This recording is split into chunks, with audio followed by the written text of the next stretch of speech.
అంబేద్కర్ కోనసీమ జిల్లా పోలవరం మండలం కేసినకుర్రుపాలెంలో రవాణా శాఖ మంత్రి పినేపి విశ్వరూప్ క్షత్రియ పరిషత్ నూతన భవనాన్ని ప్రారంభించారు.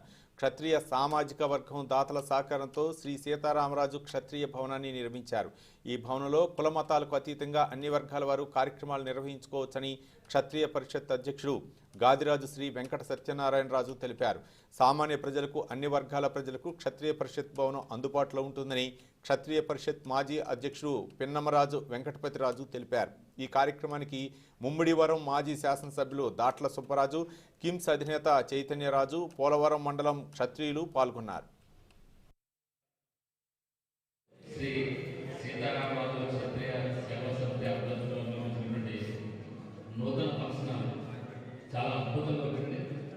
దీనికి కష్టపడి శ్రమించిన ప్రతి ఒక్కరికి పేరుగా అర్థం చేస్తుంది. ఇది ప్రాంత ప్రజలకి అత్యంత ఉపయోగకరమైనది. ఏ కాంపిటీషన్ లేకపోతే అన్ని విధాలుగా ఉపయోగకరమైనది. ముఖ్యంగా ఈ క్షత్రియ సేవా సమితి సభ్యులందరూ కూడా మనస్ఫూర్తిగా పనిచేస్తూ మంచి కమ్యూనిటీ ఇక్కడ ప్రజలకు అందుబాటులో ఇచ్చారు. మీకు అందరికీ అభినందనలు తెలియజేస్తున్నాను. Thank you.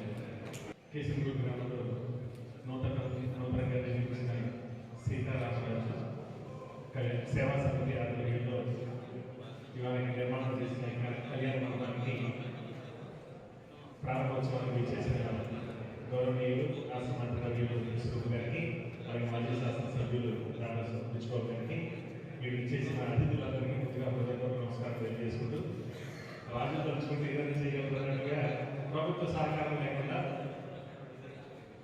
మీరు స్వచ్ఛందంగా మనసున్న రాజులందరూ కూడా దాతలుగా సొంతంగా ఒక అద్భుతమైన భవనాన్ని నిర్మించి ఇవాళ కేసినకుర్రు గ్రామ ప్రజలందరికీ కూడా అందుబాటులో తీసుకొచ్చిన ప్రతి ఒక్కరికి కూడా దీంట్లో ఇంటికి పెట్టిన ప్రతి ఒక్కరు కూడా సహకరించిన ప్రతి దాతకి కూడా మనస్ఫూర్తిగా నేను సహకరిస్తూ పిన్నమల శ్రేణులు అనేక సందర్భాల్లో దీనికి ప్రభుత్వం నుంచి నిధులు మంజూరు చేయించాలి, ఎంతో కొంత ప్రభుత్వం నుంచి కూడా చేయాలని చెప్పి నా దృష్టికి తీసుకొచ్చినప్పుడు ప్రభుత్వ నిధులు దీనికి